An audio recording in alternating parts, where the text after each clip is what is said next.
बच्चा लोगों को गुड इवनिंग। आवाज आ रही है? आवाज नहीं आ रही क्या? हेलो, आ रही है सर आवाज, बस अच्छा दिखाई नहीं दे रहा है। मैं क्लास में हूँ बेटा। अच्छा, इसलिए सर कैमरा आपका है बट वो अंधेरा दिख रहा है।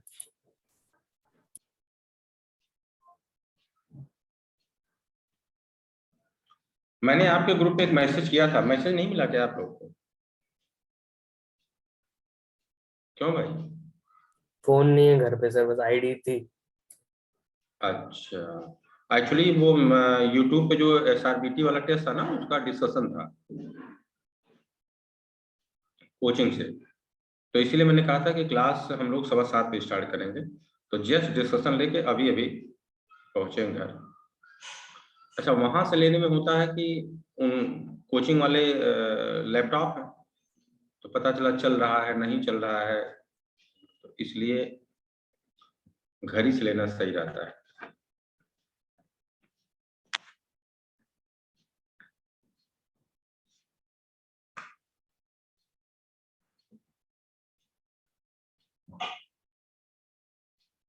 तो आ गए भाई। अरे अभी तो हम लोग 9 लोग हैं भाई, बाकी लोग कहाँ गए?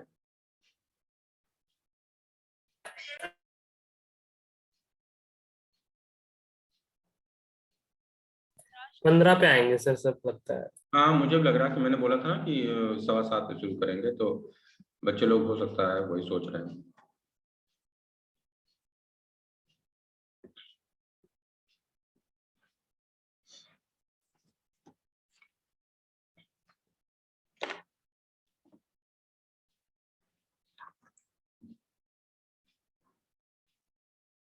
तो हम लोगों ने क्या शुरू कर लिया था? अच्छा, reaction with acid and alkalis.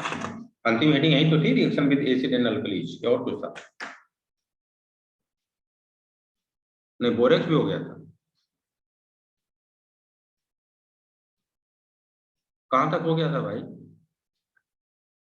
सब बोरैक्स तक हो गया। अच्छा, आर्थोबोरिक एसिड से करना है ना? यस। ठीक।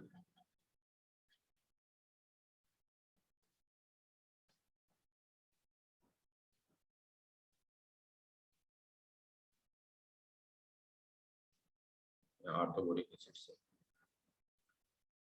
देख लो, सारे लोग आ गए। खैर, कोचिंग से घर तक आने में मुझे 5-7 मिनट लगता है, तो इसीलिए मैं आज कार से न जाकर हमने कहा बुलेट से जाए, ट्रैफिक के चक्कर में ज्यादा टाइम लग सकता है। तो वहाँ डिस्कस, पेपर डिस्कशन समाप्त। तो आप लोगों ने दिया भी तो होगा, कुछ बच्चों ने दिया था नहीं? यस सर, दिया था। पीरियाडिक में कितने क्वेश्चन गलत किए? सर अभी आंसर नहीं आया, ऑनलाइन दिया। अच्छा अच्छा अच्छा अच्छा, आंसर नहीं आया, और वो खैर डिस्कस हुआ होगा तो उस समय क्लास में रहोगे तो डिस्कशन देखा ही नहीं होगा। Yes sir. हम्म।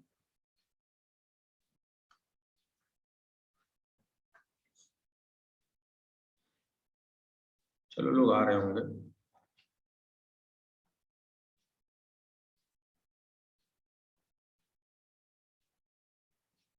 आर्थोबोरिक एसिड कितना हो गया भाई? 14, 1 मिनट बाकी।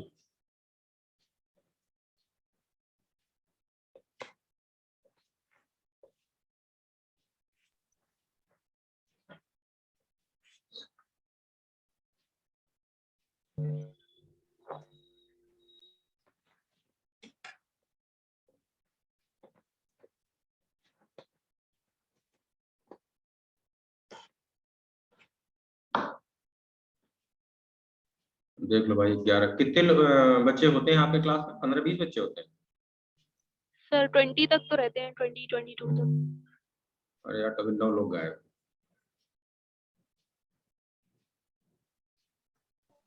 सर ग्रुप पे मैसेज कर दीजिए ना। नहीं, मैंने कर दिया था कि अब तो 15 हो गया, मैंने कर दिया था बेटा, 7:15 से क्लास शुरू होगी। बस 7:15 हो गया।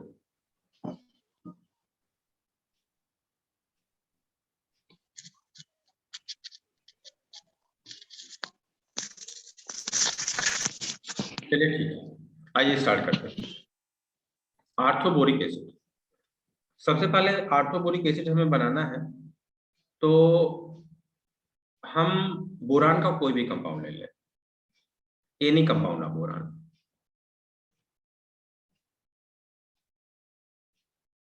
एनी कंपाउंड ऑफ बोरान और इसकी हाइड्रोलिसिस करवा दें तो हमें मिल जाता है आर्थोबोरिक एसिड H3BO3। तो सबसे पहले तो मोटी मोटी ये बात हो गई कि जनरली हमें जब आर्थोबोरिक एसिड बनाना है तो हम बोरान के किसी कंपाउंड की हाइड्रोलिसिस करवा दें। एग्जाम्पल देखें, हम लोगों ने बात किया भी था इसके पहले भी कि अगर Bn का होल n है यानी इनऑर्गेनिक ग्रेफाइट है, अगर इसकी हम हाइड्रोलिसिस करवा दें तो हम लोग को क्या मिल रहा था H3BO3 और साथ में NH3 अमोनिया। हमारे पास BX3 है, अगर इसकी हम हाइड्रोलिसिस करवा दें तो इनिशियली हमें मिल रहा है H3BO3 और साथ में HX।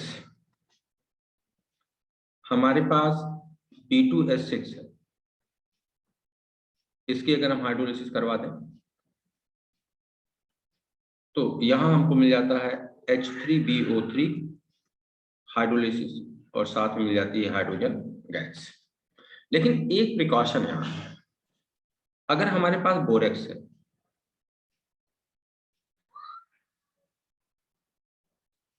और इसकी जब हम हाइड्रोलिसिस करवाते हैं तो जो हाइड्रोलिसिस हम लोगों ने यहां करवाया, अगर इसकी तरह हम प्लेन हाइड्रोलिसिस करवा दें तो H3BO3 प्लस NaOH मिल तो गया, लेकिन हम कहते हैं कि इस तरह से H3BO3 बनता तो है लेकिन मिलता नहीं है। क्यों?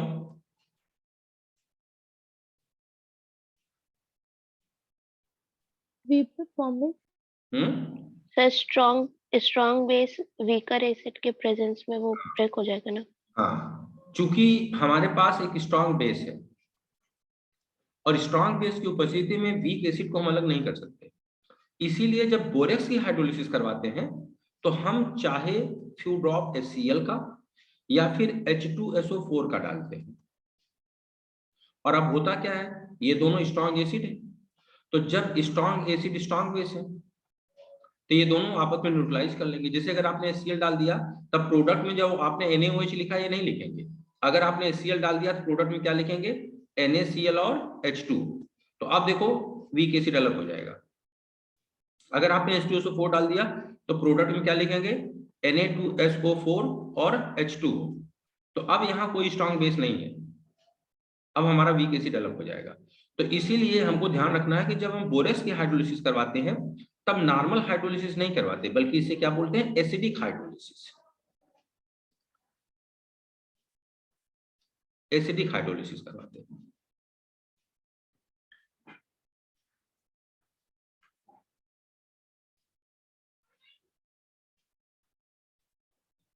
तो चलो 17 लोग हो गए, मान चले सब लोग आ गए। एसिडिक हाइड्रोलिसिस तो इसमें और कुछ नहीं, लेकिन हाँ अब इसके बाद काम की चीजें हैं। ये तो मान लो हो गया कि कैसे बनाते हैं। अब जब प्रॉपर्टीज की बात करेंगे तब कुछ चीजें हमारे काम की है, मैं पूछता चलता हूँ, आप बोलते चलो, हम लोग नोट कर लेंगे। प्रॉपर्टीज, पहली प्रॉपर्टी, अगर आर्थोबोरिक एसिड को हम नॉर्मल वाटर या रूम टेम्परेचर पे हमारे पास पानी है उसमें डालें तो घुलेगा या नहीं? सर थोड़ा सा घुलेगा हॉट वाटर में कंप्लीटली। हाँ, स्पेरिंगली सॉल्वेबल है, लेकिन अगर इसे हॉट वाटर में डालें तो फेयरली सॉल्वेबल। तो पहला पॉइंट हो गया कि लिटिल सॉल्वेबल या स्पेरिंगली सॉल्वेबल हो जाता है नॉर्मल वाटर में and fairly soluble in hot water. तो लिटिल डिसॉल्व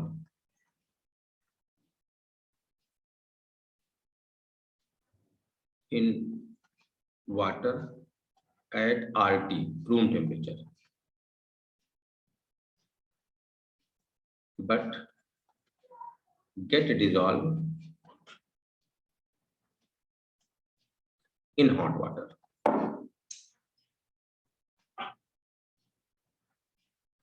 तो अब एक क्वेश्चन आ गया, अगर इसे हम हॉट वाटर में डाल रहे हैं तो होगा क्या? आओ देखा जाए। जिस भी पानी की बात कर रहे हो, तो ये हमारे पास है आर्थोबोरिक एसिड।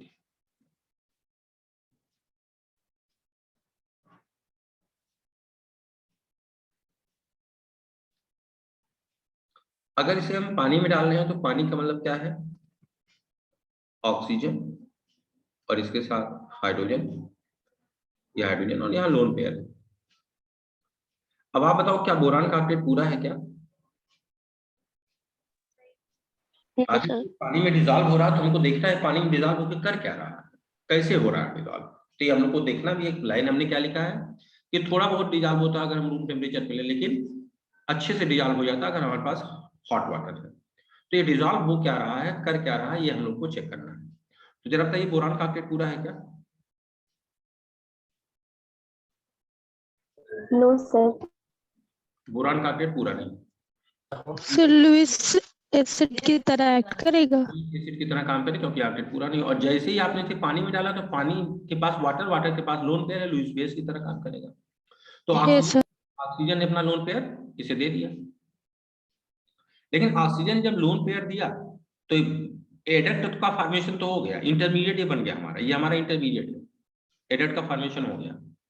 लेकिन इसके बाद ऑक्सीजन की नॉर्मल कोवैलेंसी होती है 2 और ये कोवैलेंसी बढ़ गई, तो ऑक्सीजन अपने कोवैलेंसी को सेटिस्फाई करने के लिए क्या करता है, अपना एक बॉन्ड तोड़ेगा। और जब एक बॉन्ड तोड़ेगा तो चूंकि ऑक्सीजन लेस इलेक्ट्रोनेगेटिव है तो दोनों इलेक्ट्रॉन चले जाते हैं, सॉरी हाइड्रोजन लेस इलेक्ट्रोनेगेटिव है तो दोनों इलेक्ट्रॉन चले जाते हैं ऑक्सीजन के साथ। तो अल्टीमेटली जब आपने इसे पानी में डाला, जब ये डिजॉल्व हुआ तो पानी के अंदर स्पीसीज क्या मिली? BOH का होल 4, इसके ऊपर माइनस और साथ में क्या है H प्लस। लेकिन जब आपने हाइड्रोजन कंपाउंड पढ़ा होगा तो आपको टीचर ने बताया होगा बेटा कि H plus does not exist freely, H plus nature में फ्री नहीं हो सकता, नहीं पाया जाता। तो अब H प्लस पानी के अंदर है और पानी ऑलरेडी क्या है, लुईस बेस है। तो एक वाटर मॉलिक्यूल क्या करता है, इसे अपना लोन पेयर, हाइड्रोनियम आयन। और जब इसे अपना लोन पेयर दे देगा तो अल्टीमेटली ये फिर हमारा क्या बन जाता है, H3O प्लस। तो जब ये पानी के अंदर डिजॉल्व हो रहा है तब ये क्या दे रहा है, ये स्पीसीज। अब इसी बिहार पे कंक्लूजन हम लोग ड्रा करते हैं क्या, कि अगर आपसे बोला गया कि आर्थोबोरिक एसिड का जो एक्वस सॉल्यूशन बना, तो ये आर्थोबोरिक एसिड का एक्वस सॉल्यूशन है। आप बताइए आर्थोबोरिक एसिड के एक्वस सॉल्यूशन में H प्लस है या नहीं है? नहीं है। अब नहीं है। अरे H प्लस मतलब हाइड्रोनियम आयन, हाँ हाइड्रोनियम आयन है। मतलब ये हाइड्रोनियम आयन। हाँ वो तो है। तो आर्थोबोरिक एसिड के एक्वस सॉल्यूशन में हाइड्रोनियम आयन है। आप बताओ ये यस हाइड्रोनियम सर। जो बना है, क्या इसमें H प्लस आर्थोबोरिक एसिड ने दिया है क्या? No sir. वाटर ने। नो सर, वाटर ने दी। तो इसीलिए हम लोग क्या बोलते हैं, यहाँ कंक्लूजन क्या निकालते हैं कि वाटर इज एसिड। हाँ, HCBO3 is not a protonic acid.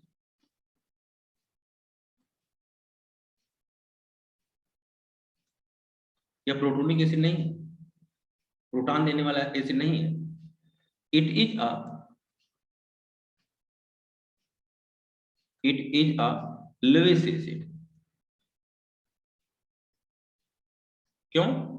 पानी में जाते इसने हाइड्रोजन नहीं दिया, बल्कि इसने OH से क्या किया, लोन पेयर ऑफ इलेक्ट्रॉन लिया है। It is a Lewis acid. लेकिन अब अगले लाइन में हम क्या बोल रहे हैं, it's aqueous solution,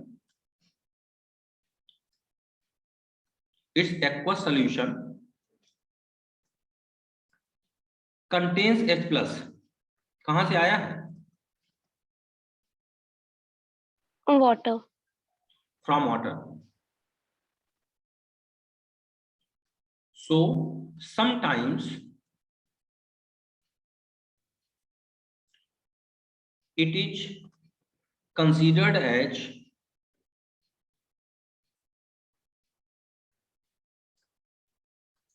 monobasic weak acid. इसीलिए इसे कभी कभी हम लोग क्या बोल देते हैं, मोनोबेसिक वीक एसिड। अब अगर आपसे बोल दिया जाए कि हमारे पास aqua solution of orthoboric acid है, बताओ केटायन और एनायन में सेंट्रल स्पीसीज का हाइब्रिडाइजेशन क्या है? सर दोनों ही sp3 है। दोनों sp3 है। देखो sp3 यहाँ भी sp3 है और यहाँ भी sp3।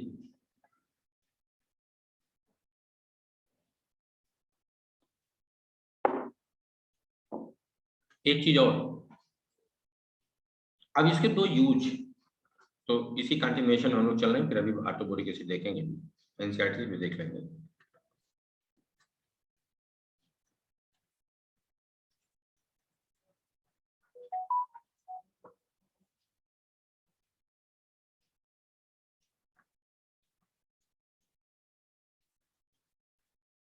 इसका एक्वा सोल्यूशन माइल्ड एंटीसेप्टिक है।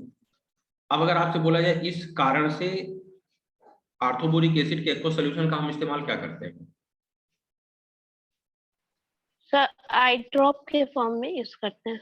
हाँ, जैसे अगर हम आपसे बोले ऐसे क्वेश्चंस होते हैं, देखो रीजनिंग वाले क्वेश्चंस इस बार अगर नीट आपने दिया तो आपने देखा होगा बेटा कि एक क्वेश्चन रीजनिंग टाइप का था, वो एम्स के पैटर्न पे नहीं था, लेकिन रीजनिंग टाइप का क्वेश्चन था।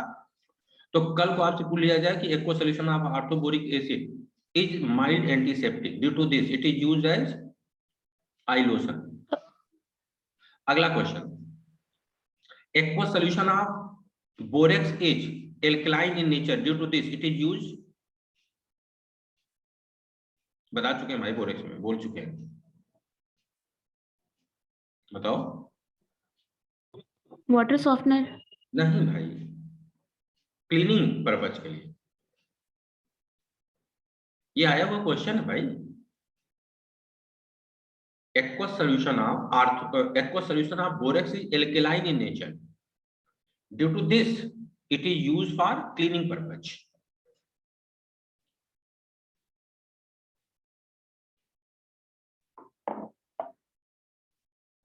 चलिए आगे, अब आते हैं स्ट्रक्चर पे इसके। जब स्ट्रक्चर की बात हम लोग करते हैं तो हमारे पास ये आर्थोबोरिक एसिड,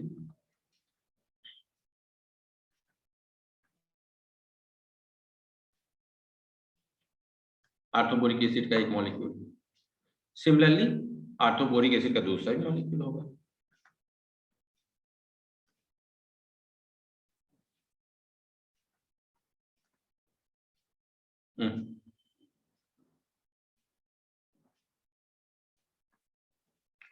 और यहां ये क्या है, हाइड्रोजन बॉन्ड से जुड़ा होगा। ये क्या है, हाइड्रोजन बॉन्ड से जुड़ा होगा। तो एनसीईआरटी ने एक लाइन दिया है, एनसीईआरटी ने क्या वर्ड इस्तेमाल किया है कि planar BO3 units, planar BO3 units jointed together with the help of hydrogen bond. इसके कारण आर्थोबोरिक एसिड को क्या प्रॉपर्टी मिलती है? Slippery nature. और इस स्लिपरी नेचर के कारण कैरम बोर्ड के पाउडर को इस्तेमाल करते हैं कहाँ? कैरम बोर्ड के पाउडर बनाने कैरम में। बोर्ड को स्लिपरी बनाने के लिए।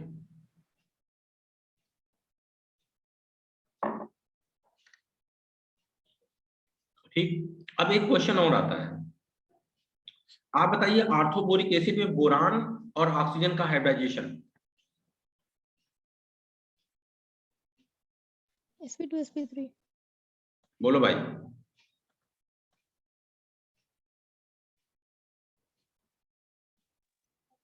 sp2 and sp3 sp2 और सब बोरॉन का sp2 होगा। Boron sp2। अच्छा उल्टा हो गया, sp2 एंड sp3, यही तो। Yes sir. तो जरा इसको पढ़ो, ये क्या लिखा है? Planar BO3 unit. और अगर यूनिट प्लेनर है तो हाइब्रिडाइजेशन क्या होना चाहिए? sp2। तो अगर एक हाइड्रोजन sp3 हो गया तो यूनिट प्लेनर कैसे होगी?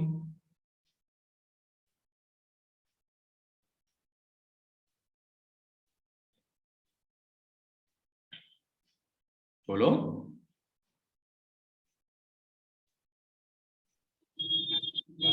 बैक बॉन्डिंग होगी सर, बैक बॉन्डिंग होगी और क्या, तभी तो ये sp2 हो ये भी जाएगा। क्या होगा, ये क्या हो जाता है, ये भी क्या होता है sp2,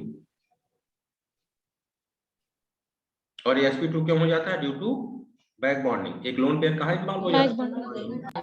तो अब फिर इसके पास एक ही लोन पेयर बचा, तो 2 सिग्मा बॉन्ड हो गए, एक लोन पेयर हो गए, स्ट्रक्चर कैसा हो गया, प्लेनर।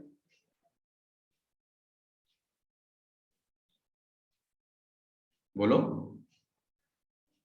Yes sir. अब देखो यहाँ से 3-4 पॉइंट हमें मिल गए। पहला क्या है कि planar BO3 units are jointed together with the help of hydrogen bond. इसके कारण हमें क्या मिलता है, स्लिपरी नेचर। और इस स्लिपरी नेचर के कारण इसका यूज क्या करते हैं, for making the carrom board slippery. अब जब हमने वर्ड इस्तेमाल कर लिया कि प्लेनर BO3 यूनिट्स, तो प्रश्न उठता है कि बोरान और ऑक्सीजन का हाइड्रेशन क्या होगा। तो बोरान के हाइड्रेशन में तो कोई दिक्कत नहीं है, sp2 है, लेकिन अगर इसका हाइड्रेशन हम sp3 ले लेंगे तो फिर प्लेनर यूनिट नहीं हुई। तो इसीलिए हम क्या बोलते हैं कि इसका भी हाइड्रेशन sp2 होता है, क्योंकि इसका एक लोन पेयर कहाँ इन्वॉल्व हो जाता है, बैक बॉन्डिंग। ठीक है, यस सर। अगले पॉइंट पे आइए। अगर हमारे पास आर्थोबोरिक एसिड है, तो किसी भी अगर मदर एसिड को आप डायरेक्ट उससे एक वाटर मॉलिक्यूल निकाल दें, तो जो भी एसिड हमें मिलता है उसे हम उसके नाम में लगा देते हैं मेटा। तो अगर ये आर्थोबोरिक एसिड है तो क्या हो गया, मेटाबोरेट। मेटाबोरिक एसिड। अब जब हम एनसीईआरटी देखेंगे तो एनसीईआरटी ने कुछ नहीं किया, एनसीईआरटी यहीं से सीधे मूव कर गई डायरेक्ट में। एनसीईआरटी ने कहा कि इसे हम अगर फर्दर गर्म करें तो वाटर मॉलिक्यूल फिर निकलेगा, लेकिन अब दिक्कत ये है कि इसमें से आधा वाटर मॉलिक्यूल तो निकलेगा नहीं, तो हम इसका 2 मोल ले लें। तो अगर इसका हम 2 मोल ले लें तो हो जाएगा H2B2O4, नाइट्राइट निकलेगा। और इसमें से एक वाटर मॉलिक्यूल निकाल दें, तो अब हमारे पास क्या बच जाता है, B2O3, क्या बोलते हैं, बोरिक एनहाइड्राइड। दूसरी एक आध जगहों पे यही रिएक्शन स्टेप बाय स्टेप हुई है, जैसे इसका हम 4 मॉलिक्यूल लेते हैं, तो जब इसका हम 4 मॉलिक्यूल ले लेते हैं तो हमें मिल जाता है H4B4O8। इसमें से एक वाटर मॉलिक्यूल निकाल देते हैं, तो अब इसमें से एक वाटर मॉलिक्यूल निकालोगे क्या मिलेगा, H2B4O7। इसे नाम देते हैं टेट्राबोरिक एसिड, टेट्राबोरिक एसिड। और जब टेट्राबोरिक एसिड को फिर हम गर्म कर देते हैं तो फिर एक वाटर मॉलिक्यूल निकल जाता है, और अब मिलता है बोरिक एनहाइड्राइड।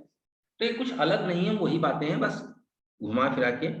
ये क्या है, आर्थोबोरिक एसिड हमने गर्म कर दिया, पानी निकल गया, मेटाबोरिक एसिड। मेटाबोरिक एसिड को डायरेक्ट हमने गर्म कर दिया तो हमें मिल गया बोरिक एनहाइड्राइड। अब अगर हमसे टेट्राबोरिक एसिड पूछ लिया गया तो ये कोई अननोन सा नहीं है, हमने कुछ नहीं किया, इसका 4 वाटर मॉलिक्यूल लिया, इसे गर्म किया, एक वाटर मॉलिक्यूल इसमें से निकल गया, तो चूंकि 4 लिया था इसीलिए नाम दे रहे हैं टेट्राबोरिक एसिड, और फिर इसे गर्म कर दिया, वाटर मॉलिक्यूल निकल गया, तो बोरिक एनहाइड्राइड। तो अगर कहीं ऐसा वर्ड मिलता है टेट्राबोरिक एसिड तो कुछ नहीं है, इसी तरीके से बना लेते हैं टेट्राबोरिक एसिड।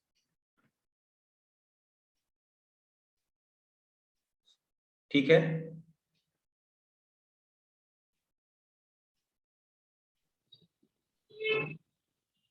बोलो भाई। Yes sir. Yes sir. आइए इन पॉइंट्स को जरा एक बार एनसीईआरटी में देख लिया जाए। Orthoboric acid, orthoboric acid is a white crystalline solid with soapy touch because planar BO3 units are jointed together with the help of hydrogen bond. तो अगला पॉइंट है स्पेरेंगली सॉल्वेबल इन वाटर, यानी normal water but highly soluble in hot water.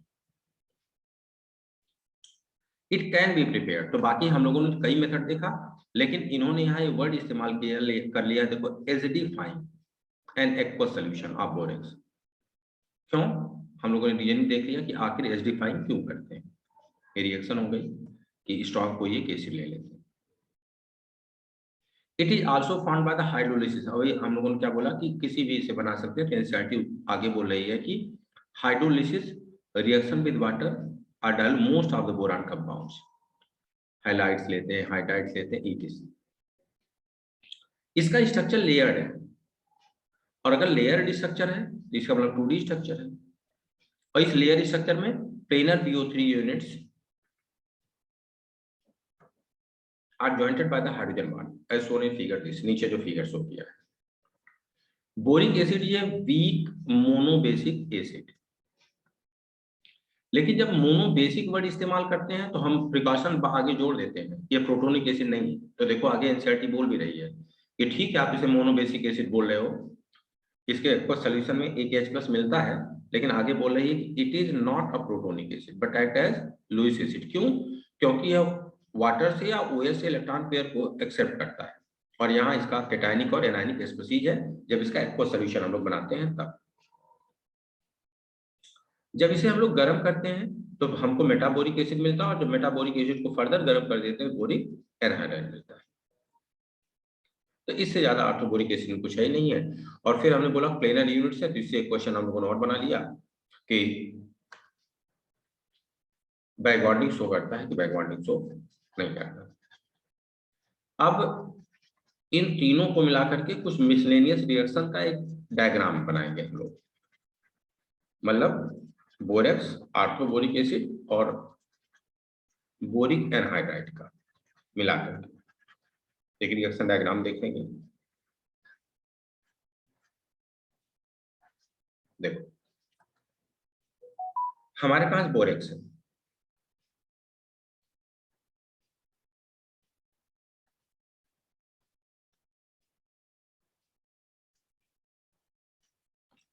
अगर इस borax का हम reaction करवा दे रहे हैं अमोनियम क्लोराइड के साथ,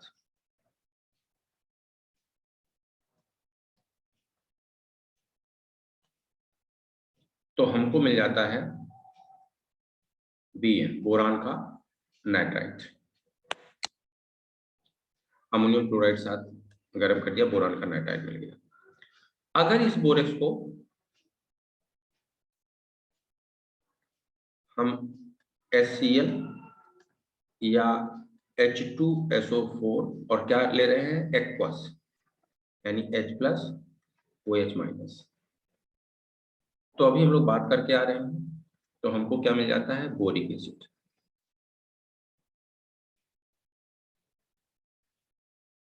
बोरिक एसिड, बोरिक एसिड को अगर हम गर्म करते हैं, टेम्परेचर क्या दिया था 373, क्या दिया था अभी यार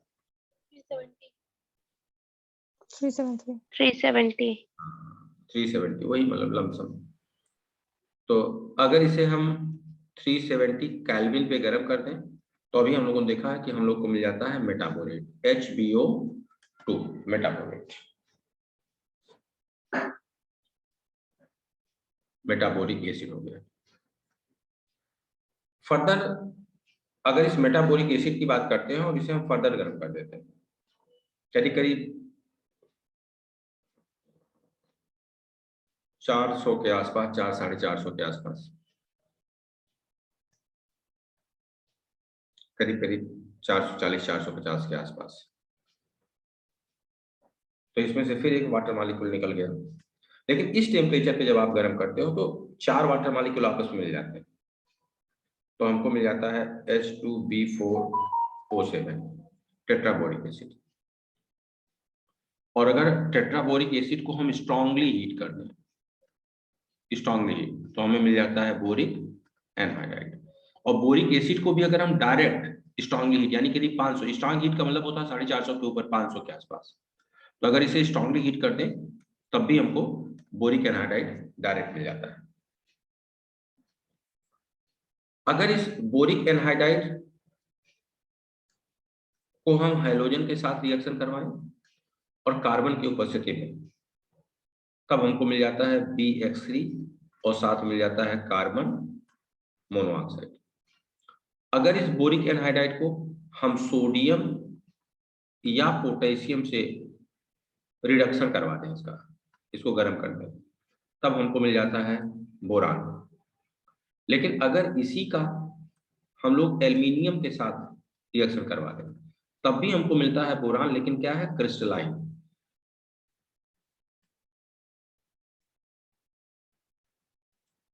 क्रिस्टलाइन बोरान होता है। अगर बोरेक्स को हम NaOH के साथ रिएक्शन करवा दें तब हमको मिलता है सोडियम मेटाबोरेट। बोरेक्स को अगर NaOH के साथ हम लोग गर्म कर दें तो हम लोग मिल जाता है सोडियम मेटाबोरेट। और अगर इस बोरान का, क्रिस्टलाइन नहीं, एमार्फस का, अगर एमार्फस बोरान को हम नाइट्रोजन के साथ गर्म कर दें तो हमको मिल जाता है इनऑर्गेनिक ग्रेफाइट या बोरान नाइट्राइट।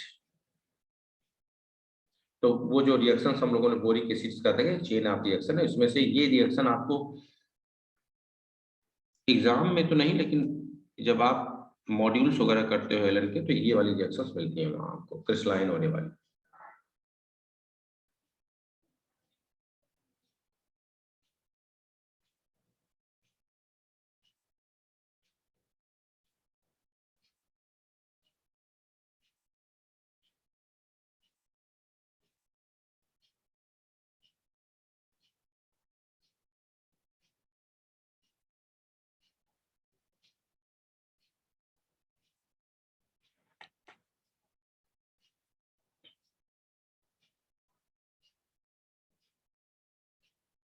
हो गया है?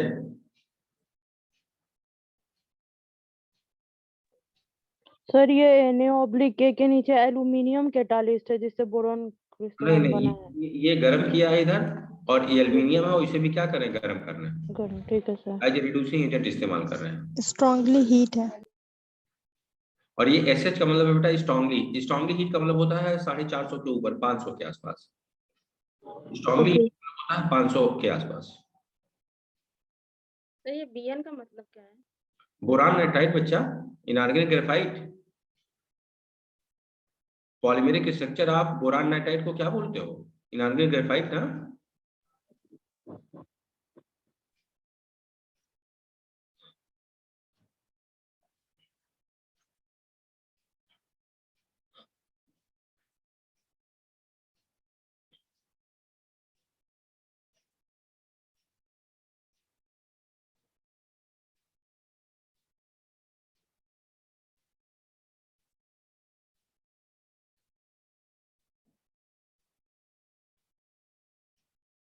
इसे हटाएं। जी सर। यस सर, हो गया। चलो अगला एलम। एलम के बारे में थोड़ी सी बातें कर लें।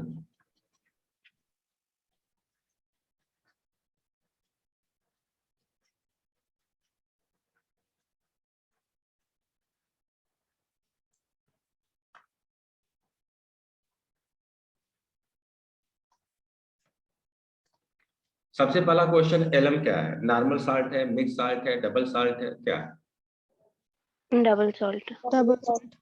डबल सॉल्ट है। और ब्लीचिंग पाउडर? तो सिंगल। कॉम्प्लेक्स सॉल्ट है, बेसिक। डबल सॉल्ट है। अब हम पूछ रहे हैं, आप नहीं, आप जैसे बोल रहे हो डबल साल्ट है, तो ये तो क्वेश्चन जैसे लग रहा है आप पूछ रहे हो हमसे। क्वेश्चन आपसे है, मतलब क्वेश्चन आपसे है, तो जो आप बोल रहे हो उसे क्वेश्चन मार्क के साथ ना बोलो ना, आंसर के टर्म में बोलो। Bleaching powder sir double salt है। एक तो हम देख रहे हैं तुम्हारे क्लास में 15-20 बच्चे होते हैं, और वही 2-3 गर्ल्स हैं जो बार बार आंसर देते हैं। बॉयज, अच्छा तुम्हारे बैच के बॉयज बहुत शर्मीले हैं क्या?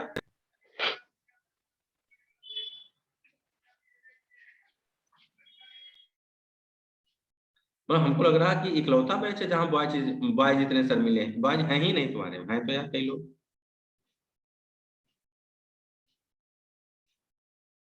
चलो भाई, अब तो आज को बोलना भी होगा बॉयज, जब अगले ही क्लास में, आज नहीं बोलेंगे। हाँ गर्ल्स बताएं, bleaching powder. Sir bleaching powder तो सिंगल ही लगता है सर, CaOCl का होल ट्वाइस। तो बेसिक कैल्शियम क्लोराइड होता है, डबल हो जाएगा ना। मिक्स साल्ट का कोई एग्जांपल बताइए। Sp3O4. जी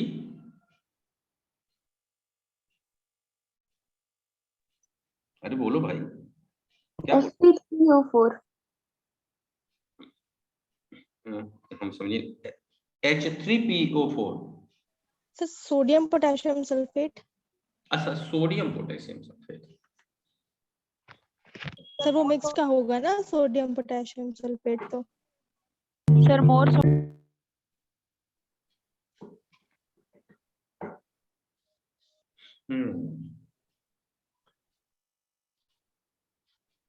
अच्छा तो KCl.MgCl2.6H2 एक जो था मोहर सॉल्ट। ये मोहर होता है Na लाइट होता है। NaKCO3 sir. फेरस सल्फेट होता है। सर वैसे ब्लीचिंग पाउडर है तो मिक्स्ड सॉल्ट, लेकिन कैसे है ये नहीं पता। अच्छा तो चलो फिर हम एलएम पे बात करें पहले, फिर इन क्वेश्चन से निपट लेते हैं हम लोग, तो एलएम पे बात करते हैं। अच्छा ब्लीचिंग पाउडर का जो फार्मूला आप जानते हो वो बताओ, जो भी जानते हो आप। देखो अभी हम बताते हैं। Basic calcium chloride. Sir CaOCl का होल ट्वाइस प्लस CaOH का सर कैल्शियम ऑक्सीक्लोराइड। देखो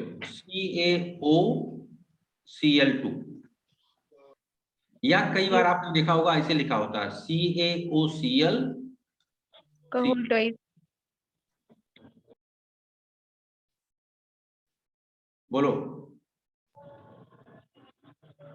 इसके अलावा कोई फार्मूला 60 में जो फार्मूला लिखा होता है इसके अलावा भी कोई है? सर एक CaOCl का होल ट्वाइस भी तो होता है। CaOCl का whole twice. Yes sir. Sir confusion बहुत होती है इसमें। सर ये लास्ट वाला जो लिखा है ये वाला पढ़ा है। यस सर एनसीईआरटी में दिया है OCl2। अच्छा तो चलो कोई बात नहीं, आ जाते हैं पहले ब्लीचिंग पाउडर की बात कर लेते हैं, माना कि यहाँ का पार्ट नहीं है। देखो CaOCl या Cl या इसी को जब आप यूजुअल देखते हो तो लिखा होता है CaOCl। नॉर्मल ब्लीचिंग पाउडर का जो फार्मूला आपको लिखा होता वो ये होता है। हम इन दोनों में से किसी से हम काम चला लेंगे। अगर हम यहां बात करें तो केटायन हमारे पास है कैल्शियम और एनायन हमारे पास दो है, एक माइनस ये है और एक माइनस ये है। तो इधर का +2 हो गया, इधर का -2 हो गया, दोनों काउंटर हो गए, स्पीशीज क्या हो गई है? न्यूट्रल। हमें पता करना है कि एक्चुअली ब्लीचिंग पाउडर तो 60 में लिख दिया गया है क्या। तो एक काम करते हैं, पहले हम केटायन को अलग कर लेते हैं। हमारे पास एक कैल्शियम का केटायन और दो एनायन है, तो दोनों एनायन कैल्शियम के साथ हम अलग अलग पहले लिख लेते हैं। तो पहला एनायन जब हम लिखेंगे हमें मिलेगा CaOCl का होल ट्वाइस। पहले हमने कैल्शियम को क्या किया, इस एनायन के साथ ले लिया और फिर कैल्शियम को हमने इस एनायन के साथ ले लिया। तो अगला हमें क्या मिल गया, CaCl2। देखो हमने केटायन हमारे पास एक, एनायन हमारे पास दो है। तो हमने कहा कि ऐसा को कॉमन नहीं करते, अभी एलएम से लिंक कर देंगे।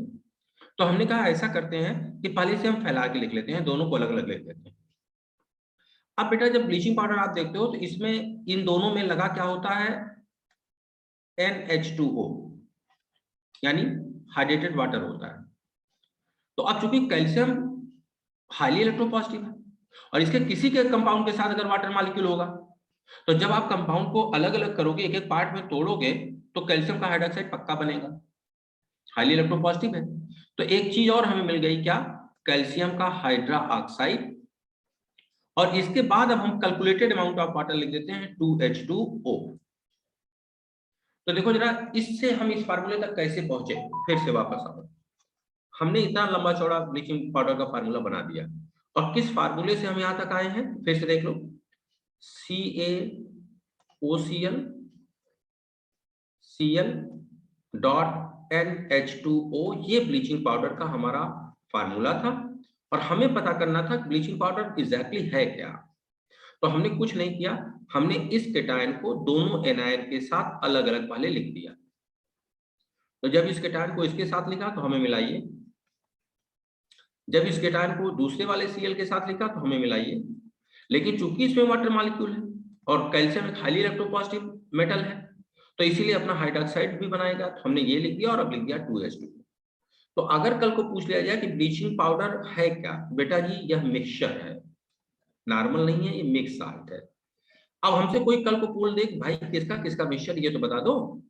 तो देखो ये वाला क्या है, कैल्शियम हाइपोक्लोराइट, हाइपोक्लोराइट। और अगर किसी भी साल्ट के साथ उसी मेटल का हाइड्रोक्साइड लगा हो तो उस साल्ट के नाम के पहले एक वर्ड लगा देते हैं बेसिक, और कुछ नहीं, बेसिक कैल्शियम क्लोराइड।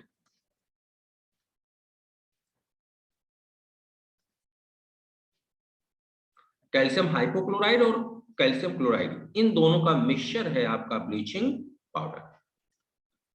क्वेश्चन पूछा जाता बताओ इसका एक्टिव पार्ट क्या है, तो बेटा जी ये जो इधर वाली चीजें हैं इनका कोई काम नहीं है ब्लीचिंग पाउडर में, सब बकवास है।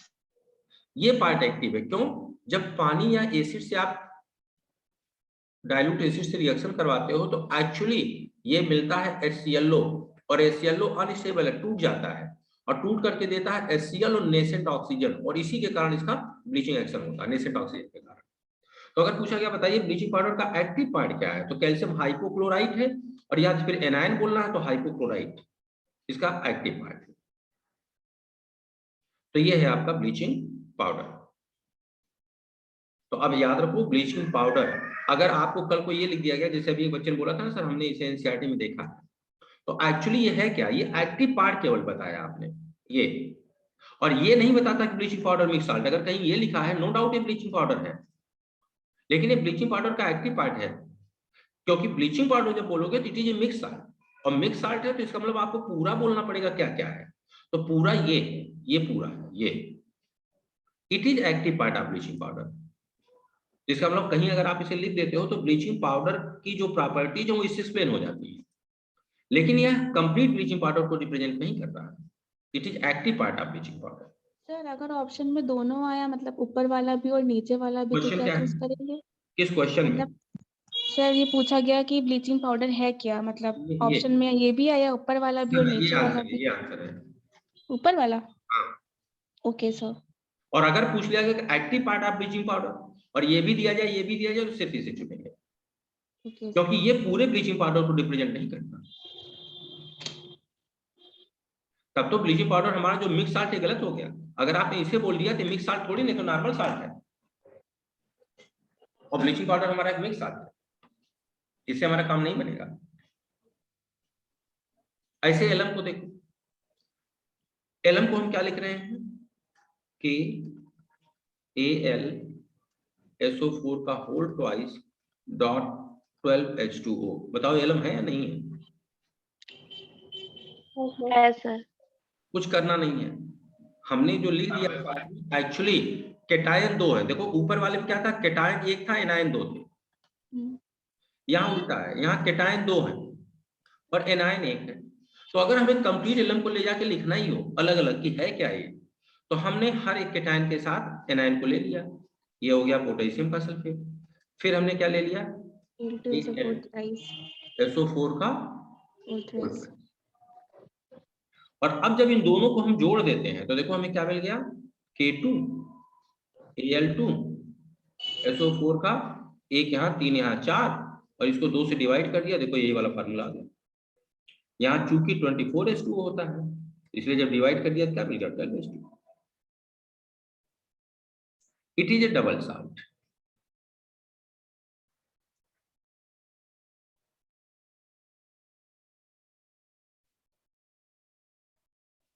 और डबल साल्ट और मिक्स साल्ट में अगर कोई अंतर पूछे तो कोई है लाइन, कोई डिफरेंस नहीं है, फिलहाल कोई डिफरेंस नहीं, दोनों एक ही चीज है। Okay sir.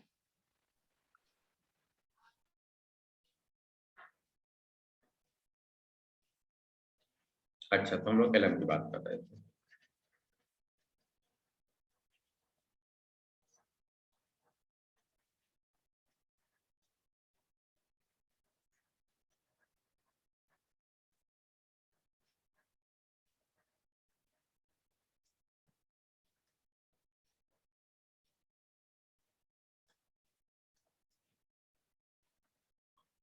तो LM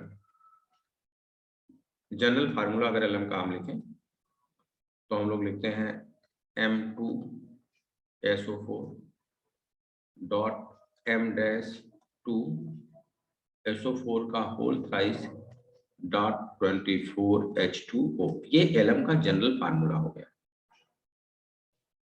and it is a double salt.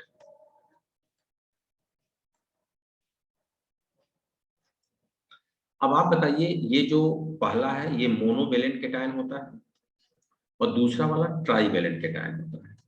आप बताइए LM में जो मोनोवेलेंट केटायन होता है वो क्या क्या हो सकता है? सर ग्रुप फर्स्ट के सारे होते हैं एक्सेप्ट लिथियम।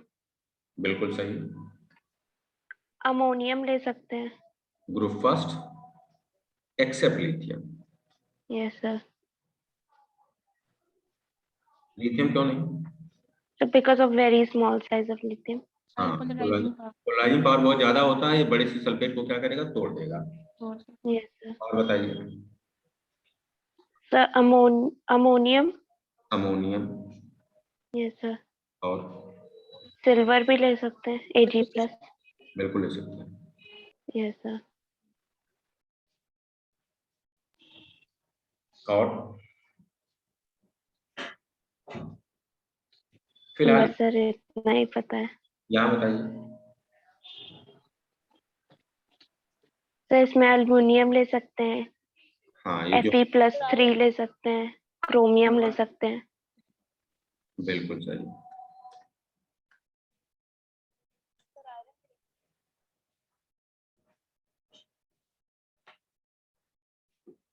सही। आप बताइए, अगर हम आपसे बोलें इसका एक्वस सॉल्यूशन कैसा होगा? तो एसिडिक हो जाएगा।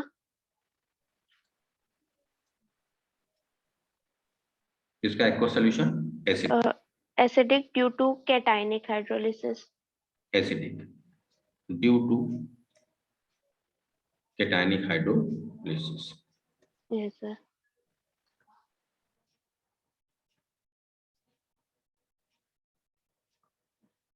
Aqueous solution is acidic in nature due to cationic hydrolysis.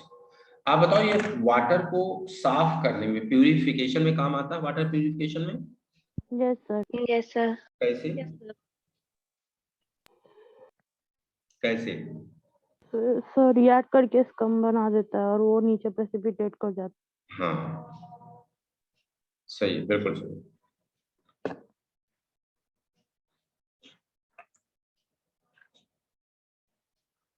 अगर ये जो मोनोवेलेंट कैटायंस आपके हैं यहाँ,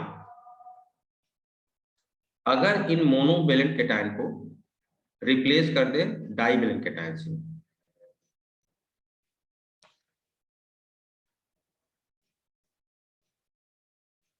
monovalent cations are replaced by divalent.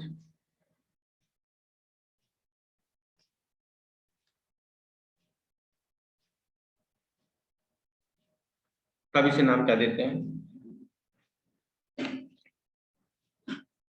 Pseudo alum.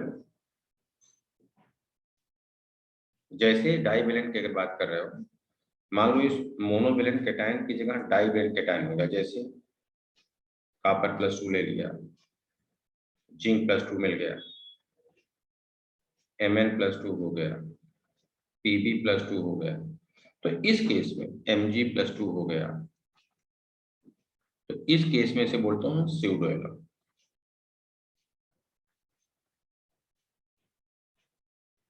Pseudo alum.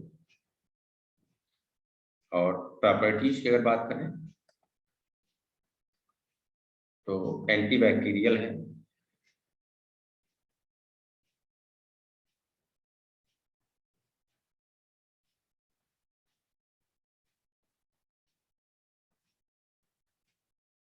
दूसरा मॉर्डेंट के रूप में इस्तेमाल करते हैं इन डाइज। मॉर्डेंट का मतलब टैनिंग ऑफ लेदर।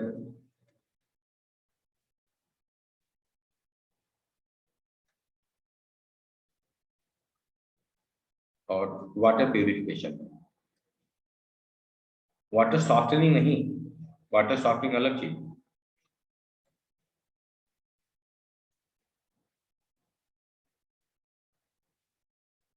ये इसकी प्रॉपर्टीज। एंटीबैक्टीरियल है, मॉर्डन इंडाइज, मॉर्डन का मतलब मैंने बोला पूछा था आपसे अभी, टैनिंग ऑफ लेदर में इस्तेमाल करते हैं, और वाटर प्यूरिफिकेशन।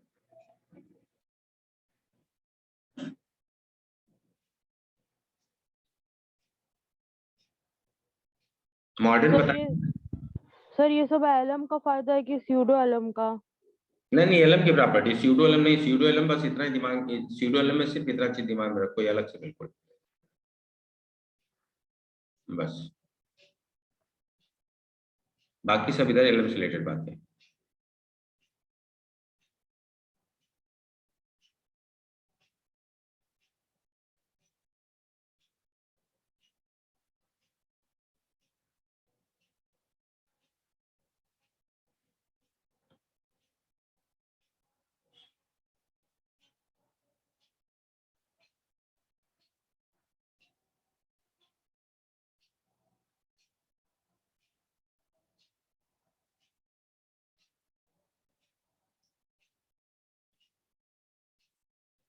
हो गया बच्चा?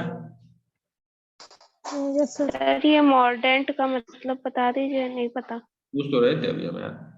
सर जो डाई करने से पहले जो ट्रीटमेंट दिया जाता है अच्छा देखो, घर में जब सब्सटेंस।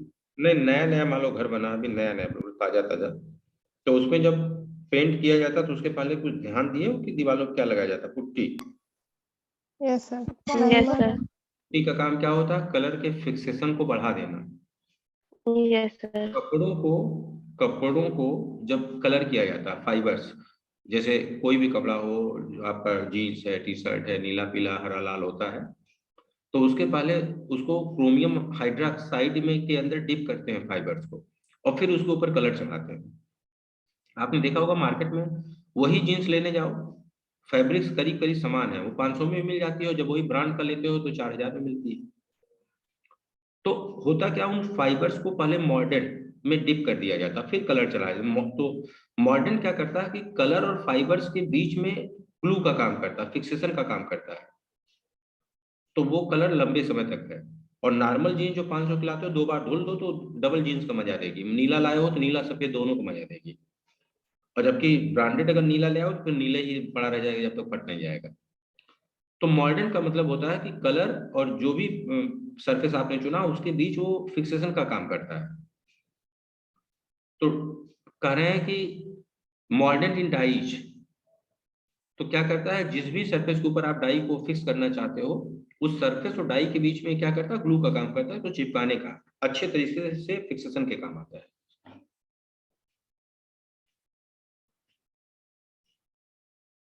तो चलिए, ये हम लोगों ने कर लिया, और अब हम अगले कंपाउंड पे आ जाते हैं। तो अगला कंपाउंड हम लोग का है डाइबोरेन। डाइबोरेन को कुछ नहीं करना है, एनसीईआरटी से पढ़ना है, बस एक दो चीजें जो अलग से बात करनी है, तो एनसीईआरटी से पढ़ के वो चीजें हम अपडेट कर देंगे, चाहे एनसीईआरटी नोट कर लेना है, जहां भी नोट कर रहे हो। और देखा जाए, सबसे पहले मेथड ऑफ प्रिपरेशन की बात करते हैं। तो मेथड ऑफ प्रिपरेशन इसके 3 है। देखो, ये जनरल मेथड है, ये जनरल मेथड ऑफ प्रिपरेशन है। लेकिन अगर इसी BF3 को आगे लेके हम आए, अगर इसी BF3 को हम सोडियम हाइड्राइड के साथ ले लें, तो ये हमारा लैब मेथड हो जाता है। नहीं सॉरी, ये इंडस्ट्रियल मेथड हो, लैब के पीछे रह जाता है, ये ऊपर वाला लैब मेथड है, ये लैब मेथड है। तो हमको कम से कम लैब मेथड और इंडस्ट्रियल मेथड दिमाग में हर हाल में रखना होगा। लैब मेथड और इंडस्ट्रियल मेथड, तो तीन ही रिएक्शन मेथड आप प्रिपरेशन के, और तीनों में क्या है, हम एक कॉमन रिड्यूसिंग एजेंट का इस्तेमाल कर रहे हैं। देखो, हम लोग इस चैप्टर के शुरुआत में बात कर चुके हैं, सोडियम बोरोहाइड्राइड, यह भी एक रिड्यूसिंग एजेंट है, लिथियम एल्यूमिनियम हाइड्राइड, यह भी एक रिड्यूसिंग एजेंट है, और एस ब्लॉक के जितने भी हाइड्राइड्स होते हैं, they all are powerful reducing agent, ये सब रिड्यूसिंग एजेंट। अब जब प्रॉपर्टीज की हम बात कर रहे हैं, तो यहाँ देखो, diborane is a colourless highly toxic gas. और ये टॉक्सिक क्यों? अगर कोई आपसे पूछ ले कि डाइबोरेन टॉक्सिक क्यों, बोलो।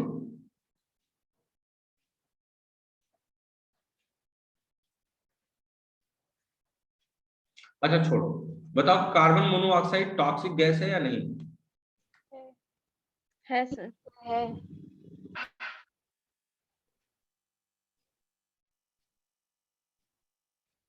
अरे कोई टॉक्सिक है तो ठीक है, हर जहर के बारे में हमें नहीं पता है, कोर्स में उसके बारे में तो हमें रीजनिंग क्लियर होनी चाहिए ना। तो अगर आप बोल रहे हो कि कार्बन मोनोऑक्साइड टॉक्सिक तो क्यों? सर ऑक्सीजन के उसकी साथ बाइंडिंग बहुत तेज एम्पिरिटी बाइंड हो जाता है। ऑक्सीजन के साथ ज्यादा होती है हीमोग्लोबिन के साथ। हाँ, क्योंकि अगर कार्बन मोनोऑक्साइड हीमोग्लोबिन के साथ आई तो यह जो कॉम्प्लेक्स बनता है यह 300 टाइम्स मोर स्टेबल होता है, टाइम्स मोर स्टेबल होता है देन ऑक्सीजन। तो इसलिए टॉक्सिक है, क्योंकि अगर ये इससे जुड़ गया तो इसको छोड़ेगा ही नहीं, अगर इसको छोड़ेगा नहीं तो ऑक्सीजन हम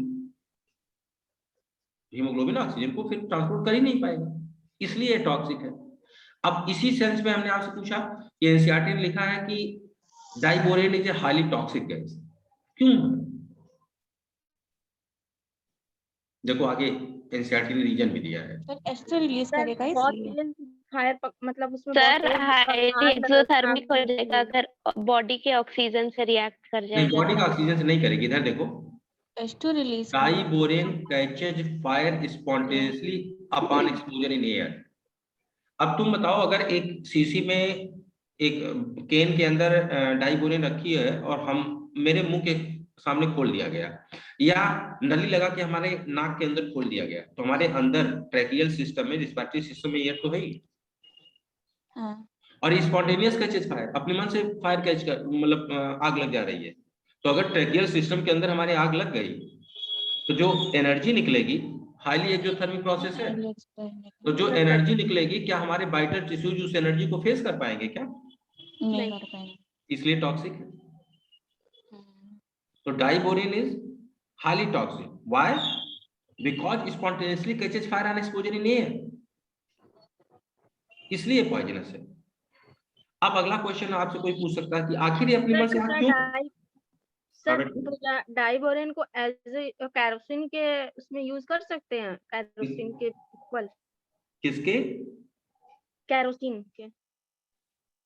कैरोसिन के मतलब जगह पे, मतलब प्रिजर्वेशन के लिए। नहीं, प्रिजर्वेशन अलग चीज है। बच्ची बोल रही है प्रिजर्वेशन नहीं, जैसे उसके हम जगह पे यूज कैरोसिन कर यूज सकते करते हैं आग जलाने के लिए, वैसे डाइबोरॉन यूज कर सकते हैं आग जलाने के लिए। अब आप जरा सोच के देखो कि केरोसिन को अगर हम हवा में खुला छोड़ दें तो आग लग जाती है क्या? नहीं। इग्नाइट करना पड़ता है ना। और डाइबोरेन के लिए अपने आप लग जाएगी, अपने आप लग हवा में जाती है। छोड़ने। तो दोनों में तुलना कैसे करेंगे? एक चीज स्टेबल है, वहां आपको इग्नाइट करना पड़ता है, और यह सेल्फ इग्निशन है स्पॉन्टेनियसली। तो ऐसी चीजें बहुत खतरनाक होती हैं, मतलब थोड़ी सी हैंडलिंग वॉर में काम आएगी सर, वॉर में काम आएगी। हाँ बच्चा, जा रही हूँ। सर वॉर में काम आएगी। अच्छा अगली चीज, अब जब कह रहे हो कि स्पॉन्टेनियसली कैचेज फायर, तो अगर कोई पूछ ले कि आखिर ये अपने मन से आग क्यों लग जाती है, भाई आर्थोबोरिक एसिड में नहीं लगती, बोरेक्स में आग नहीं लगती, तो डाइबोरेन में अपने मन से आग क्यों लग जाती है? सर ऐसा बोल सकते हैं बहुत ज्यादा रिएक्टिव होता है ऑक्सीजन के साथ। अरे वो तो ठीक है, तो फिर हम पूछेंगे बहुत ज्यादा रिएक्टिव क्यों होता है डाइबोरेन?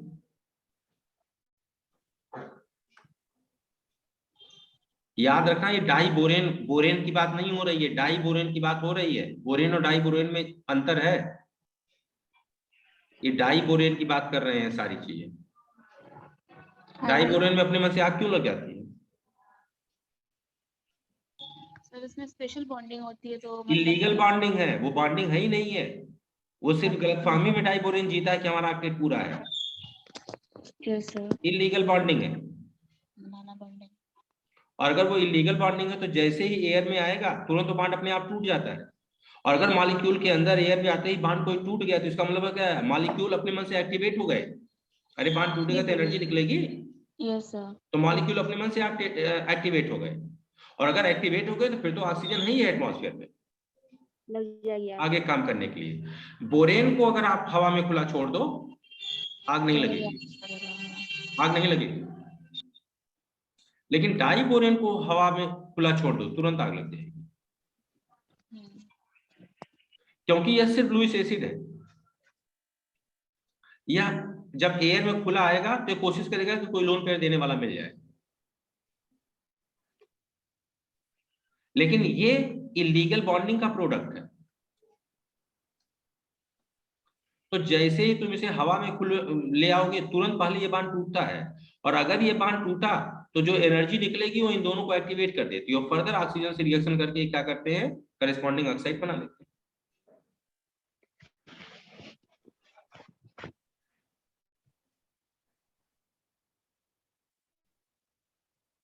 चलो आगे।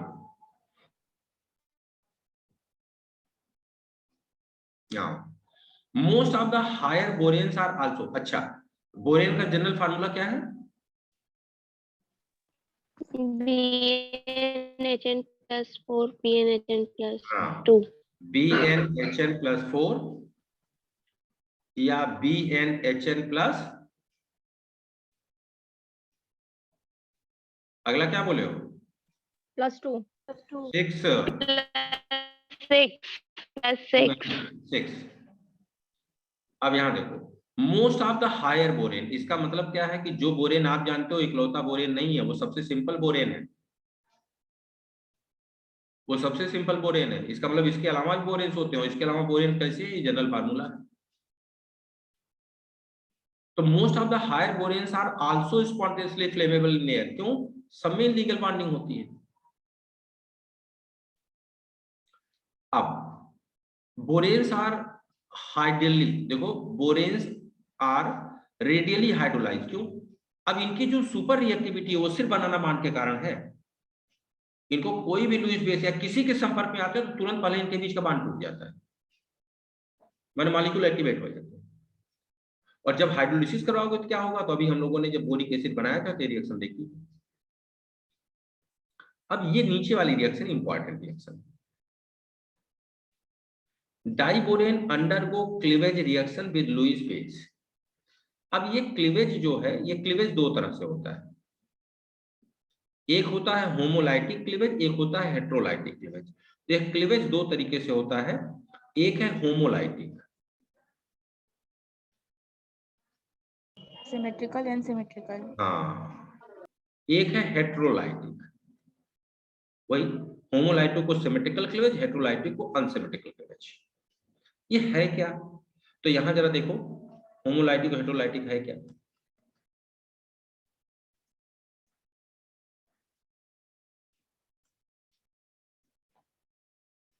ये बांड है। होमोलाइटिक का मतलब हो गया कि ये यहीं से पूरा टूट जाएगा, ये बांड, ये दो पार्ट में हो जाएंगे। मतलब जो जिसका इलेक्ट्रॉन था उसी का गया, किसी ने किसी का कुछ लिया दिया नहीं। तो ऊपर वाला क्या बन गया? BH3, और नीचे वाला क्या बन गया? BH3। तो होमोलाइटिक हो गया, सिमेट्रिकल क्लीवेज हो गया। लेकिन हेट्रोलाइटिक का मतलब हुआ कहीं ऐसे, ये,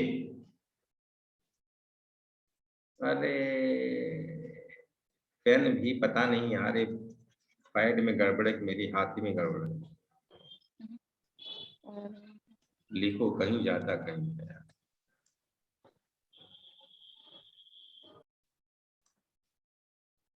और हेट्रो का मतलब हो गया ये बांड हमने कहीं एक जगह से तोड़ दिया, जैसे मान लो हमने यहां तोड़ दिया बांड, तो अब सिमेट्रिकल नहीं रहा। अब इधर वाला क्या बन गया? BH2 प्लस, और इधर वाला क्या बन गया? BH4 minus.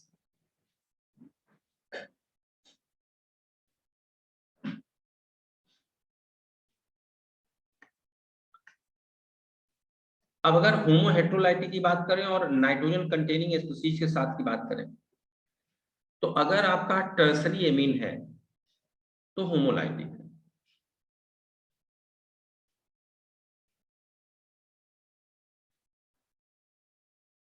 और अगर अमोनिया है तो हेट्रोलाइटिक। और हेट्रोलाइटिक अमोनिया का होमोलाइटिक टर्सरी एमीन के साथ और CO के साथ भी एक देखो एनसीईआरटी दे रखा है होमोलाइटिक, यहाँ एनसीईआरटी दे रखा है। अब अगर इस रिएक्शन को हम लोग लिखें तो हमने कहा भाई हमारे पास B2H6 है और हमने टर्सरी एमीन ले लिया, तो मेथिल एथिल कुछ भी ले लिया, जैसे हमने ले लिया ET थ्राइस M, तो ट्राई एथिलेमीन कर दिया, मेथिलेमीन कर दिया। तो टर्सरी के साथ होमोलिसिस है। होमोलिसिस का मतलब हो गया सिंपली जब आपका ये टूटेगा तो आपको मिल जाएगा ट्वाइस BH3 डॉट MET का होल थ्राइस। लेकिन अगर आपने इसकी रिएक्शन करवा दी है अमोनिया के साथ B2H6 से बच्चा, तो यहाँ हेट्रोलिसिस होगी। अब जरा वो देखा जाए कि हेट्रोलिसिस में कौन किसके साथ जाएगा, ये क्योंकि ये एक बार एम्स में पूछा गया है, ये मतलब ये जो दिया गया है, तो हमें याद रखना है या हम इसको समझ सकते हैं। तो देखो कैसे किया था, जब हमको ये पता है कि अमोनिया के साथ हेट्रोलाइटिक होगा, तो इसका मतलब हमें एक क्या मिलेगा BH2 प्लस, और अगला क्या मिलेगा BH4 माइनस। अब जरा आओ हमको देखना है कि जो लुईस बेस है वो किसके साथ जाएगा। आप बताओ BH4 में बोरान का ऑक्टेट कंप्लीट है। कंप्लीट है या नहीं भाई? यस सर कंप्लीट है। और जरा BH2 के बारे में सोचो, आप बताओ बोरान के पास कितने इलेक्ट्रॉन्स हैं? 4 4 है। भाई बोरान के पास 3 थे, 2 हाइड्रोजन, 3 2 5 होना चाहिए था, एक प्लस लगा दिया, 4 है। अगर बोरान के पास 4 है तो बोरान को ऑक्टेट पूरा करने के लिए कितने चाहिए? 4 और चाहिए। 4 और चाहिए। यही कारण है कि जब आप इसकी बात करते हो तो यहाँ क्या लग जाता है? 2 अमोनिया लग जाता है। हाँ, ये जो BH2 है इसमें NH3 का ट्वाइस इसके साथ लगता है, और अब इस पूरे के ऊपर चार्ज आ जाता है प्लस, और ये साथ क्या बना लेता है BH4 माइनस। अब ऑक्टेट सबका पूरा हो गया, कैटायन में भी ऑक्टेट पूरा है और एनायन में भी ऑक्टेट पूरा। जब होमोलिसिस होता है तब कोई आयनिक स्पीशीज नहीं बन रही है, लेकिन जब हेट्रोलिसिस हो रहा है तो आयनिक स्पीशीज बन रही है।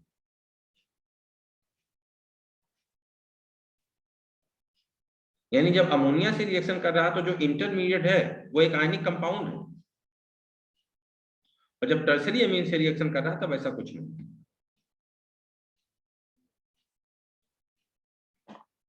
और बाद में जब इसको हम लोग गर्म करते हैं, ठंडा होता है, तो हमें अल्टीमेटली क्या मिल जाता है B3N3H6। तो इसे नाम क्या देते हो? इनऑर्गेनिक बेंजीन इनऑर्गेनिक बेंजीन और बोराजीन। हाँ, बोराजीन, बोराजोल, इनऑर्गेनिक बेंजीन की नाम, बोराजीन, बोराजोल और इनऑर्गेनिक बेंजीन। Inorganic benzene. तो ओवरऑल बेटा अगर हम डाइबोरेन में बात करें तो आपके लिए ये वाला ये क्लीवेज वाली रिएक्शन ज्यादा इंपॉर्टेंट है, और ये इंटरमीडिएट दिमाग में रखना। तो अब एक बार ध्यान से अगर अपने मन से जब इस चीज को ऐसे होमो हेट्रो को रखोगे तो याद ही नहीं करना पड़ेगा, अपने आप दिमाग में सेट हो जाएगा।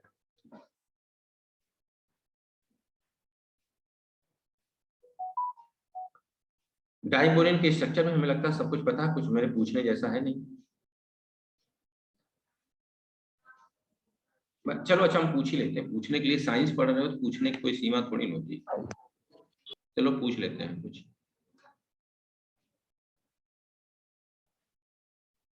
आप बताओ अभी बोरान का हाइड्रोजन क्या है?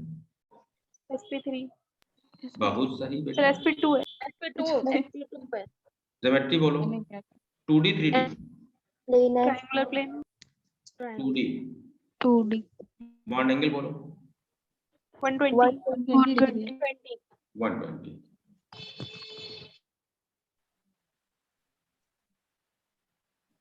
अब ये इलीगल बॉन्डिंग हो गई क्योंकि ऑलरेडी उसी इलेक्ट्रॉन को शेयर कर दिया है।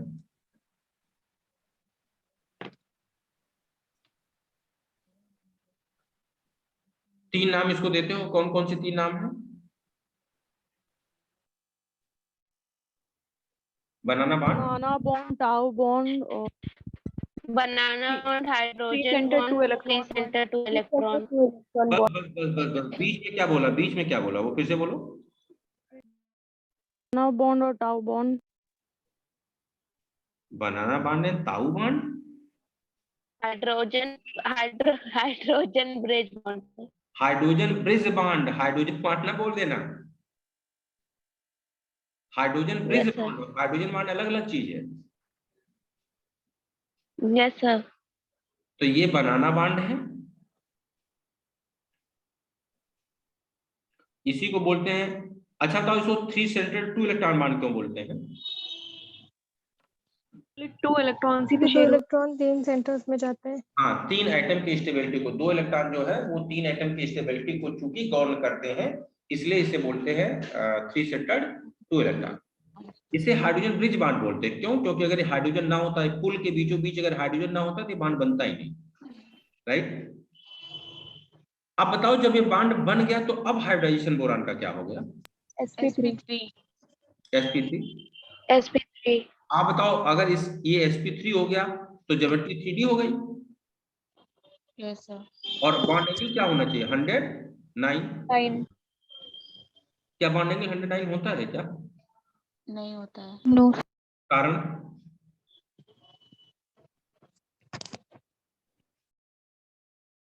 क्योंकि एक हाइड्रोजन तो ब्रिज बॉन्ड कैसे बनेगा? हाँ हाँ बच्चा, सर तो वीक ब्रिज होता है ना बॉन्ड फिर कैसे हाइड्रोजन बॉन्ड बनेगा? जो अब सुनो, 3D क्यों नहीं होता? अगर हाइब्रिडाइजेशन को sp2 से sp3 जाने में सारे बॉन्ड इन्वॉल्व हुए होते, यानी ये भी इन्वॉल्व होता, ये भी इन्वॉल्व होता, ये भी इन्वॉल्व होता, तो ये जो 3D ज्योमेट्री ये रेगुलर टेट्राहेड्रल होती, रेगुलर टेट्राहेड्रल होती। और अगर रेगुलर टेट्राहेड्रल होती तो बॉन्ड एंगल 109 होता। लेकिन ये sp2 से sp3 जाने में सिर्फ एक बॉन्ड का कलाकारी है, दूसरा बॉन्ड इसमें शामिल ही नहीं हुए।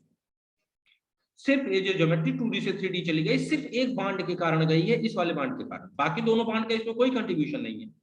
तो जब दोनों बॉन्ड का कंट्रीब्यूशन नहीं है तो इनका बॉन्ड एंगल क्या होगा? 120 120 होगा। क्यों? क्योंकि ये तो जो पहले sp2 था उसी कंडीशन में पड़े रह गए, सिर्फ एक बॉन्ड चला गया sp3 में।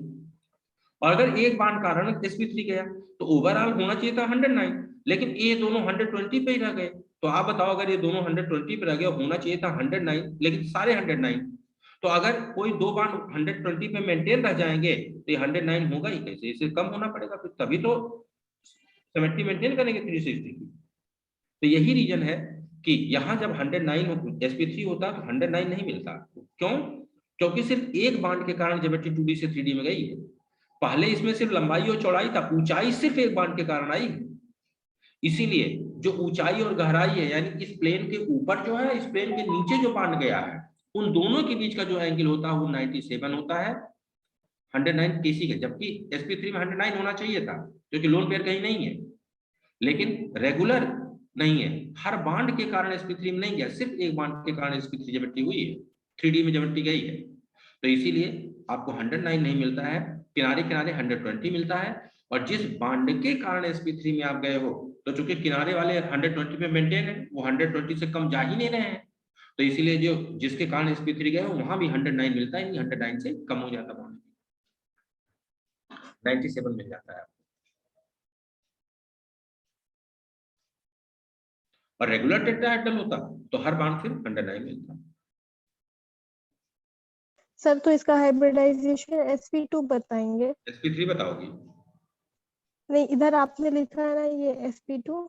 ये बनने के पहले था, या अच्छा। ये BH3 के बारे में बात था, और ये वाली कहानी B2S6 के बारे में। ठीक है सर। अच्छा आप बताओ, BH3 और B2S6 में कौन लुईस एसिड है? BH3। दोनों है सर दोनों है कोई एक है या दोनों है? सर दोनों है दोनों। नेचुरल सी बात है, अगर हमने बोला इलीगल बॉन्डिंग है तो इलीगल बॉन्डिंग से सिर्फ गलतफहमी ये होती है कि हमारा आर्किटेक्ट पूरा, आर्किटेक्ट कुछ नहीं पूरा होता। इसका मतलब ये दोनों strong Lewis acid.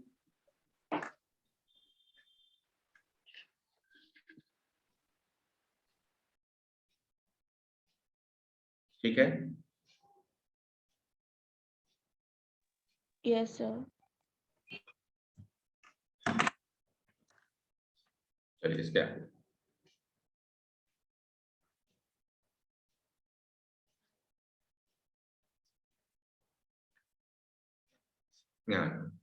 Boron also form a series of hydroborates. हम लोग पहले बात कर चुके हैं, जैसे हाइड्रोबोरेट्स में क्या BH4 माइनस है, तो ये जो BH4 माइनस हो क्या अभी जो हम लोगों ने बात नहीं किया था ये है, और यहाँ क्या हो सकता है लिथियम और सोडियम हो सकता है। और ये जो B है, B की जगह क्या हो सकता है, हम आपको शुरू में क्या बता चुके हैं कि बोरान, एल्यूमिनियम, गैलियम तीनों एक ऐसा मतलब कॉम्प्लेक्स हाइड्राइड का फॉर्मेशन करते हैं। लिथियम एल्यूमिनियम हाइड्राइड है, सोडियम बोरान हाइड्राइड है, सोडियम गैलियम हाइड्राइड है, ये तीनों बनाते हैं। जैसे देखो यहाँ इन्होंने जिक्र कर दिया है, और ये सब रिड्यूसिंग एजेंट की तरह काम करते हैं, खास करके ऑर्गेनिक के सिंथेसिस में। अब इसके यूजेज जो है, एप्लीकेशंस, ये सबसे इंपॉर्टेंट है, यहाँ खूब काम लायक चीजें हैं आपके। आइए देखा जाए इसे, और इसे याद रखना है, एप्लीकेशन एनसीईआरटी पूछती भी बहुत है। सबसे पहली बात है कि बोरान के जो फाइबर्स है इसका इस्तेमाल करते हैं बुलेट प्रूफ वेस्ट बनाने में।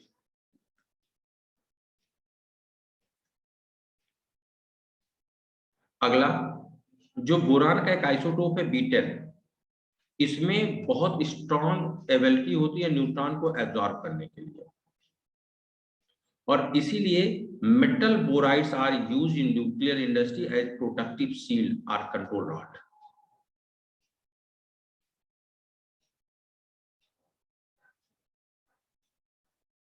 Protective shield and control rod. अब इसके बाद कह रहे हैं कि अगर बोरान और बोरेक्स का मेन इंडस्ट्रियल यूज देखें तो हीट रेजिस्टेंस ग्लास बनाने के लिए। तो देखो कह रहे हैं कि main industrial application of borax and boric acid manufacture of heat resistant glass, और इसे क्या नाम देते हो, पायरेक्स ग्लास। आगे बोरेक्स का इस्तेमाल करते हैं सोल्डरिंग के लिए। ऑलरेडी हम आपको बता चुके हैं जेलर बोरेक्स, जो बोरेक्स का इस्तेमाल करते हो सोल्डरिंग मटेरियल के रूप में, वो कौन सा है, जेलर बोरेक्स का इस्तेमाल करते हैं।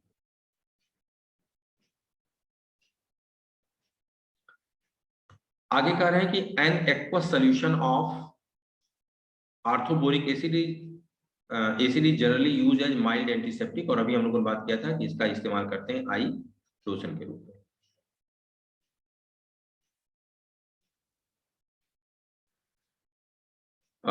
आगे देखो इन्होंने एक डेटा दिया है, तो इस डेटा को लेकर कंफ्यूजन नहीं पालना है। कह रहे हैं कि on a weight to weight basis the electrical conductivity of aluminium is twice that of copper.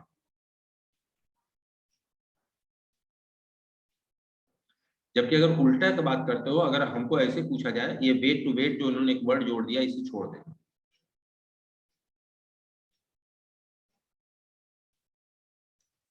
तो एल्यूमिनियम और कॉपर में कौन अच्छा कंडक्टर है, कॉपर। कॉपर। ये वेट टू वेट का मतलब क्या हुआ, आप बताओ। मान लो हमारे पास है एक एरिया, ये एक वॉल्यूम है। अगर इस वॉल्यूम में हम एल्यूमिनियम भरें और इसी वॉल्यूम में इतने में ही हम कॉपर लें, तो दोनों का वेट क्या समान होगा क्या? नहीं। तो जब ये बोल रहे हैं वेट टू वेट का मतलब हुआ कि हमको एरिया वाली चीज नहीं देखनी, हमको वॉल्यूम नहीं, हमको वेट देखना। मतलब 1 kg, मान लो हमने 1 kg एल्यूमिनियम ले लिया और 1 kg हमने कॉपर ले लिया। अब कितना लंबा वायर इससे बन सकता है, कितना लंबा वायर इससे बन सकता है, ये मैटर नहीं। तो अगर कभी ये वर्ड आए वेट टू वेट, तब हम बोल रहे हैं कि electrical conductivity of aluminium is twice that of the copper. तो इसको अच्छे से हाईलाइट करेगा, इस वर्ड के साथ ही ये सही एप्लीकेबल है बस।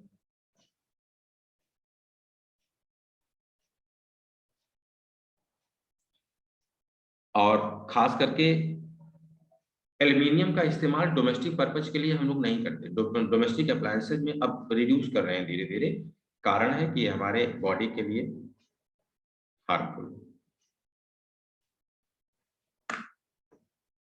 पहले गांव देहात में बहुत ज्यादा होता था, जस्ता जिंक तो मालूम अभी इस्तेमाल होता है, एल्युमिनियम भी इस्तेमाल होता है, खास करके वो फ्राइंग पैन, हाँ सर अभी तक तो फ्राइंग पैन वगैरह बनाने के पर्पज से। अब एक चीज हमें बताइए कि कार्बन, परसों आपका टेस्ट तो कल खत्म तो होगा नहीं, तो कार्बन फैमिली में क्या हम बता दें, और बाकी जो चीजें होंगी तो टेस्ट के बाद हम रीडिंग एनसीईआरटी पूरी लगाएंगे, लेकिन जहां आपको दिक्कत होती हो या जहां आपको लगता हो कि नहीं कुछ जानना समझना है, तो कल की क्लास में हम सिर्फ वही चीज ब्रीफ करने कार्बन फैमिली में। सर सिलिकेट्स वाला बता दीजिएगा। यस सर, सिलिकेट्स नहीं है। Yes sir, compound, compound. Yes sir. Silicon के कंपाउंड। हाँ मतलब SiO2, सिलिकेट और सिलिकॉन्स। हाँ सर ये भी। हाँ, इसके अलावा ये तीनों बताने में एक आध घंटा लगेगा, इसके अलावा हम आपसे पूरा चैप्टर एक बार पूछ लेंगे एनसीईआरटी, हाँ सर ये ठीक रहेगा। Yes sir. तो रिवाइज हो जाएगा एक बार पूरा, और बाकी यस सर। देखा जाएगा मंडे ऑनवर्ड। ठीक है सर। चलिए ठीक है, तो ओके, कल मुलाकात हम लोग की होगी, हम लोग एक बार ऐसा करना, आपके पास जो भी कॉपी किताब होगा, जो भी नोट्स होगा, एक बार आप कंपाउंड को देख के बैठिएगा। Yes sir. तो उसमें ये होगा ना कि आपके दिमाग में कोई चीज, मान लो आप अपना चैप्टर रिवाइज करोगे, कंपाउंड पढ़ोगे, कुछ दिमाग में कोई क्वेश्चन आएगा तो वो भी आप क्रॉस क्वेश्चन पूछ सकते हो, और कुछ अगर नया मैंने बता दिया तो दिमाग में आपके फिक्स भी हो जाएगा। Yes sir. चलिए, okay, thank you sir. Good night. Thank you sir.